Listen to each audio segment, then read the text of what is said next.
Anggota Dewan Pakar TKN Prabowo yang juga ekonom senior Indef, Drajat Wibowo, menyebut Prabowo akan mengalihkan program food estate atau lumbung pangan dari Kalimantan ke Papua. Drajat mengakui program food estate di Kalimantan banyak menemui kendala, seperti tanah di Kalimantan yang tidak cocok untuk beberapa jenis tanaman pangan. Meski berencana memindahkan ke Papua, Drajat mengakui persoalan infrastruktur yang masih kurang di Papua. Jadi food estate yang sekarang dikembangkan di Kalimantan itu memang menghadapi beberapa persoalan karena tanahnya nggak terlalu subur, topsoilnya sedikit ya, sehingga mungkin agak kurang cocok untuk beberapa hal. Tapi itu yang sudah dipilih itu akan tetap diteruskan. Cuman kami menyadari tidak bisa mengandalkan Kalimantan, karena itu sekarang kita coba kembangkan di Merauke. Karena Merauke tanahnya flat, luas, tapi memang infrastrukturnya masih kurang. Kan ada logistical cost yang cukup besar. Nah itu mungkin salah satu potensi juga bagi teman-teman di private sector untuk bergerak di transportation and logistik sektor untuk itu kan. Sementara itu, Kepala Dinas Komunikasi dan Informasi Provinsi Papua menyambut rencana Presiden terpilih Prabowo Subianto memindahkan food estate dari Kalimantan ke Papua. Namun Pemprov menyebut kawasan food estate tetap harus sesuai dengan rencana tata ruang wilayah atau RT/RW setempat. Menyambut baik. Di sini diperlukan sinergi kolaborasi bersama antara semua pemangku kepentingan, termasuk juga memperhatikan RT/RW yang sudah dilakukan review oleh Pemprov Papua dan RPCPD Provinsi Papua 2025-2045 yang beberapa waktu lalu telah ditetapkan melalui sidang DPR. Pada prinsipnya pemerintah Provinsi Papua menyambut baik program-program tersebut. Mudahan juga kalau memang betul-betul program bisa dilaksanakan di Papua, terjadi sinergi kolaborasi bersama antara semua pemangku kepentingan dari tingkat pusat, daerah, terlebih juga pelibatan masyarakat. Sebelumnya Direktur Wahana Lingkungan Hidup Kalimantan Tengah Bayu Herinata menyebut proyek food estate Gunung Mas Kalimantan Tengah dinilai gagal. 2 tahun singkong yang ditanam tidak menghasilkan. Beberapa juga yang ditanam di singkong baru seperti itu, paling 2 atau 3 blok.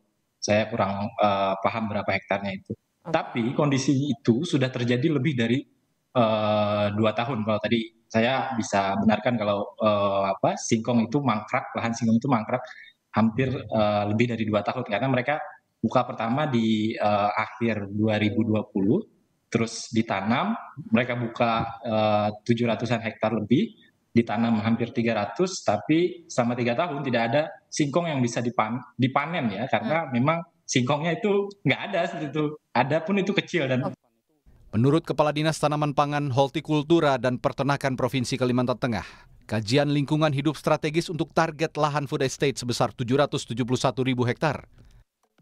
Di 2024 sendiri, Jokowi menyebut anggaran food estate 108,8 triliun rupiah yang masuk dalam program ketahanan pangan. Jika dilihat dari yang terjadi di Kalimantan Tengah, pemerintah perlu mengkaji ulang bagaimana tingkat keberhasilan food estate di Papua. Akankah food estate di Papua jadi solusi pangan atau justru merugikan? Tim Liputan, Kompas TV. Lalu bagaimana saudara sebenarnya target pemindahan program lumbung pangan dari Kalimantan Tengah ke Papua? Apakah sudah ada studi kelayakan, termasuk apakah tidak akan merusak lahan gambut lagi? Kita bahas malam hari ini saudara bersama anggota Dewan Pakar TKN Prabowo Gibran, Drajat Wibowo, juga bergabung bersama kami Dewi Sartika, Sekretaris Jenderal Konsorsium Pembaruan Agraria atau KPA. Selamat malam Mbak Dewi, selamat malam Pak Drajat. Selamat malam. Saya ke Pak Drajat dulu. Pak Drajat, Anda menyebutkan bahwa ada beberapa kendala dengan food estate yang dilakukan di Kalimantan. Salah satunya adalah soal topsoilnya atau tanah yang bagus begitu tuh sangat sedikit sekali, dan juga beberapa kendala lain. Apakah ini kemudian sebuah pernyataan tegas food estate di Kalimantan memang gagal? Ya, terima kasih Mbak Nilo. Sebelum saya jawab, ada satu hal yang saya koreksi karena tidak pernah saya berkata mengalihkan. Jadi yang di Kalimantan tetap berjalan, tapi akan kita tambah di Papua. Cuman yang di Kalimantan memang ada beberapa masalah. Nah, beberapa masalah itu sebenarnya lebih ke masalah kelembagaan yang pertama dan kemudian ke anggaran. Jadi yang masyarakat nggak banyak tahu, kelembagaannya itu tertahan di kantor Menko, ya ada satu lembaga yang memang harus dibuat. Nah, kalau lembaga itu nggak dibuat, anggarannya tidak bisa turun. Simpelnya seperti itu. Nah, prosesnya masih berlangsung ya waktu itu. Mungkin saya koreksi bukan tertahan lah, tapi masih ada di kantor Menko waktu itu, sehingga kemudian terpaksa dilakukan percepatan dengan menggunakan anggaran dari Kementerian Teknis yang seadanya. Jadi kalau tadi teman dari Walhi mengatakan baru sedikit, ya memang betul karena anggarannya itu seadanya dari PUPR maupun dari Kementan seadanya, sementara dari badan yang direncanakan mengurusi food estate itu sendiri belum ada karena badannya masih dalam proses di Kemenko. Kemudian dari Kementerian Pertahanan juga nggak ada anggaran yang disalurkan ke sana. Jadi ini untuk meluruskan ya, sehingga memang karena ada persoalan kelembagaan dan persoalan anggaran itu perjalanan proyek di sana terhambat. Oke, Pak Derajat saya potong dulu Pak Derajat. Persoalan- Maaf, saya potong Ya. dulu Pak Derajat. Memang membutuhkan anggaran sebesar apa Pak Derajat untuk kemudian membuat food estate ini sukses? Tergantung pada kondisi tanahnya ya. Kalau di Kalimantan itu kan memang pengolahan tanah menjadi tantangan yang cukup serius ya. Karena kita tahu untuk pangan itu perlu tanah yang ya gemah ripah loh jinawi lah kira-kira begitu ya. Sehingga ketika tanahnya itu unsur haranya agak terbatas, kemudian kandungan asamnya juga kurang ideal, itu perlu pengolahan tanah. Nah, kalau perlu pengolahan tanah tentu anggarannya lebih besar. Jadi kalau untuk di Papua, untuk di Kalimantan itu tetap akan dilanjutkan, tapi tentu disesuaikan dengan kesiapan tanahnya, disesuaikan juga dengan anggarannya. Apakah itu artinya Keuntungan tidak kalau di memaksakan? Selama ini artinya dipaksakan sekali gitu untuk ke food estate yang berjalan di Kalimantan. Ya, Mbak Niluh, kita nggak punya pilihan lain. Pilihan lainnya adalah impor pangan. Penduduk kita terus bertambah, ya, produksi pangan kita terbatas. Saya orang pertanian, kita tentu idealnya ada intensifikasi penggunaan teknologi, idealnya begitu. Tapi itu kan tidak semudah membalik tangan. Menemukan varietas unggul saja itu kan prosesnya panjang sekali. Dari galur sampai ke varietas itu Oke. prosesnya panjang sekali. A- Sehingga ya semuanya harus kita lakukan. Kalau enggak ya kita akan impor pangan kita meledak, kita akan Oke. sangat tergantung pada banyak negara untuk pangan. Pak Derajat, maaf saya potong. Selama ini kita tahu kalau lahan gambut, kita lihat ya di tahun 95 ketika era Pak Soeharto itu juga mencoba untuk membuat lumbung pangan juga di lahan gambut itu kan gagal. Itu artinya memang lahan gambut kan memang tidak bisa untuk produksi pangan begitu. Apakah ini kemudian membuktikan bahwa pemerintah ini tidak melakukan studi yang layak begitu ketika mengembangkan food estate ini, Pak Derajat? Saya rasa itu mungkin lebih baik ditanyakan ke pemerintah yang ada sekarang ya. Kita menyiapkan untuk yang ke depan ya. Apakah ada bagaimana studinya? Tentu Oke. Bappenas, Kementan, Kemenko Kemenko Polhukam itu mereka lebih tahu. Oke, Mungkin kalau sebaiknya begitu ditanyakan. sekarang yang rencananya kan memang ini salah satu programnya adalah ke Papua. Yang di Papua itu lahan apa yang akan digunakan, Pak? Bukan lahan gambut. Bukan. Lahannya yang memang lahan cocok, dan saya sepakat dengan yang disampaikan oleh kawan dari Mas siapa tadi ya, yang dari Mas Ferry atau siapa Walhi. tadi dari Papua, bahwa memang itu akan disesuaikan dengan RT RW, tentu akan ada pembahasan ya. Jadi kita sekarang baru oke. melakukan Dinas. pengecekan kondisi tanah, kemudian mana yang cocok, mana yang memang sudah terbuka lahannya, kemudian terus mempertimbangkan hak-hak ulayat, hak-hak masyarakat adat. Ini prosesnya masih panjang, tapi memang kita kejar-kejaran dengan waktu. Tapi Oke. saya bisa sampaikan bahwa 3 unsur dari sustainability ya, ekonomi, kemudian ekologi dan juga sosial itu akan dijadikan pegangan Oke. dan saya Oke, jadi itu akan sangat berterima tadi Iya. keberlanjutan itu pasti akan diperhatikan, begitulah kira-kira Pak Derajat ya. Saya ingin ke Mbak Dewi. Mbak Dewi, Anda sendiri bagaimana melihat ini? Kalaupun tadi dikatakan Ya, bahwa menjadi perhatian. Oke, baik. Saya tahan Pak Derajat dulu, saya ke Mbak Dewi dulu. Mbak Dewi, Anda sendiri bagaimana melihat sudah jalan selama ini di Kalimantan Tengah, meskipun tidak maksimal, terus sekarang mau lanjutkan lagi ke Papua. Apa yang jadi catatan Anda dari KPA? Ya, dalam pandangan kami, pemerintah sepertinya tidak kapok-kapok ya dalam konteks mengulang sistem pembangunan pertanian pangan kita. Karena model pertanian pangan ala food estate itu sudah berulang kali gagal di setiap periode pemerintahan kita, dan nampaknya ke depan belum ada kebaruan selain mengulang kesalahan yang sama. Jadi saya ingin menyampaikan soal bahaya dari food estate, setidaknya ada 4. Yang pertama adalah food estate itu juga bermasalah berkaitan dengan politik pangan kita. Kenapa? Karena food estate adalah model pertanian pangan yang hendak mengalihkan peran dan fungsi petani kita dari produsen pangan, dialihkan ke perusahaan-perusahaan yang menjadi produsen pangan. Jadi artinya ada masalah dengan politik pangan kita karena akan menyerahkan politik pangan kita dikontrol oleh para pengusaha dan konglomerat. Kita bisa mengambil contoh misalnya dengan bisnis sawit, bagaimana sawit mendominasi ekonomi kita, kita menjadi nomor 1 produsen CPO di dunia, tetapi mayoritas pemilik bisnis sawit adalah korporasi dan konglomerat, sehingga memang bisnis sawit kita termasuk harga minyak goreng juga dikontrol oleh korporasi.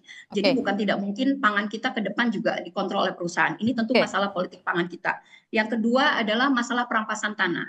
Jadi sudah terbukti bahwa food estate itu telah menimbulkan konflik agraria dan pelanggaran hak asasi manusia karena tanah-tanah yang dihendak ditargetkan untuk food estate itu berasal dari tanah-tanah petani dan masyarakat adat.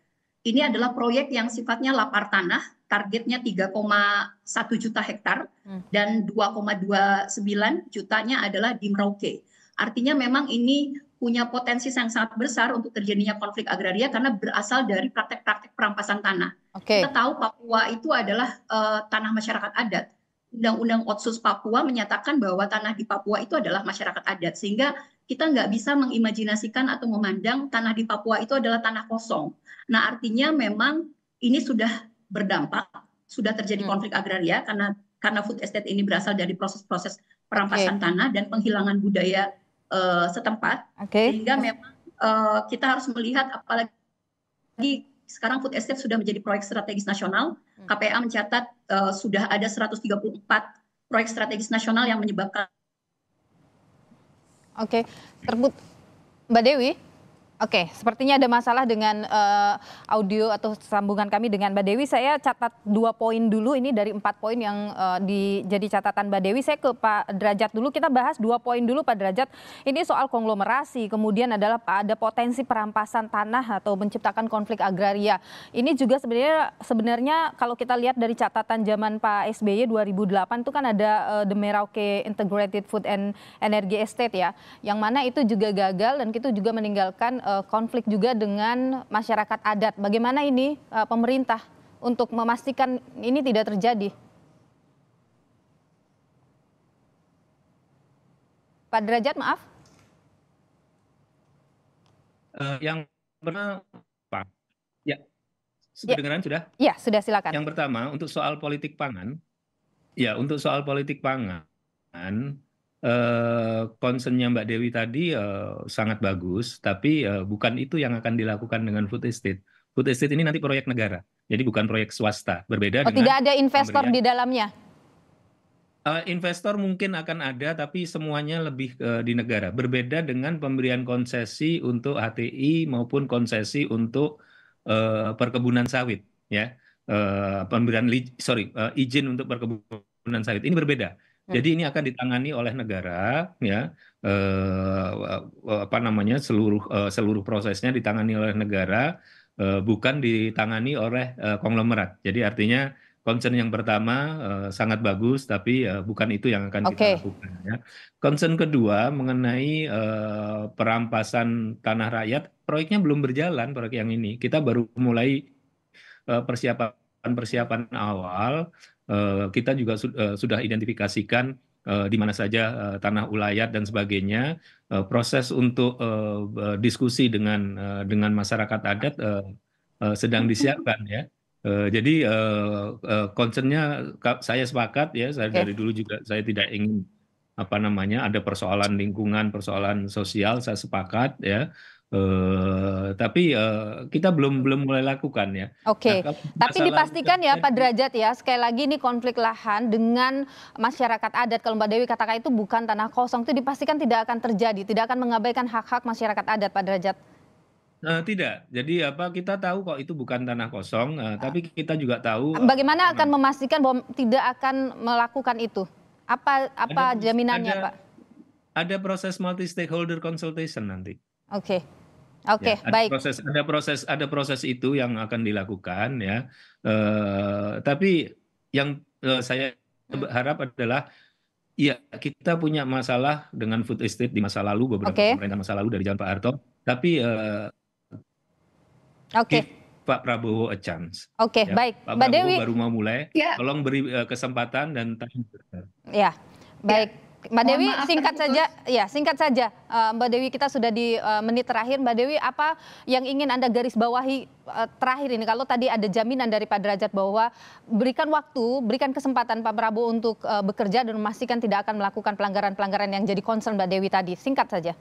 Ya, selain perampasan tanah dan kerusakan lingkungan, saya pikir ada masalah terkait perencanaan sampai pelaksanaannya di hampir semua proyek food estate adalah tidak ada pelibatan partisipasi masyarakat secara substansial. Jadi ini selalu berkali-kali gagal. Nah, artinya memang ini bukan pembangunan Papua, tapi pembangunan di Papua, secara khusus di Merauke. Artinya yang sedang dilakukan adalah bukan pembangunan pertanian, memperkuat pertanian rakyat yang sebenarnya potensinya masih besar.